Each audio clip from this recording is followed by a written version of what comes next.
పాలస్తీనా Israel యుద్ధం జరుగుతుంటే మనం ఇక్కడ పాలస్తీనాకి సపోర్ట్గా మాట్లాడతాం. కానీ బంగ్లాదేశ్లో అంత దారుణంగా హిందువులపై దాడులు జరుగుతుంటే మాత్రం మనం ఎవ్వరం కనీసం నోరు కూడా విప్పాం.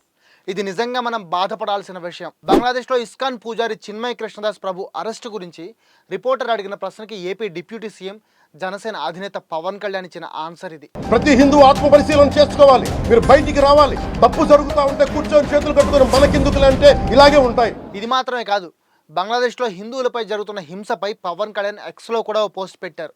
అందులో రండి అందరం ఒక్కటే ఇస్కాన్ పూజారి చిన్మయ్ కృష్ణదాస్ ప్రభుని బంగ్లాదేశ్ పోలీసులు అరెస్ట్ చేయడాన్ని ఖండిద్దాం. బంగ్లాదేశ్లో హిందువులపై జరుగుతున్న దాడులని ఆపాలని మహమ్మద్ యూనిస్ ప్రభుత్వాన్ని కోరుతున్నాం.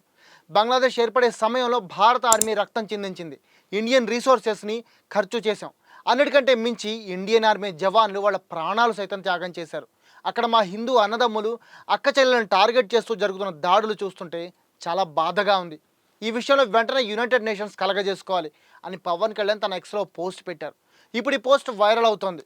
ఇప్పటికే పవన్ కళ్యాణ్ భారతదేశంలో హిందూ సనాతన ధర్మాన్ని రక్షించేందుకు ఓ సనాతన బోర్డు ఏర్పాటు చేయాలని డిమాండ్ చేస్తున్న విషయం తెలిసిందే. అలాగే పవన్ కళ్యాణ్ ఇప్పుడు కంప్లీట్గా హిందూవాదిగా హిందువుల తరపున మాట్లాడుతున్నారు. ఇలాంటి టైంలో బంగ్లాదేశ్ గురించి ఆయన చేసిన కామెంట్స్ వైరల్ అవుతున్నాయి. మరి మీరేమంటారు?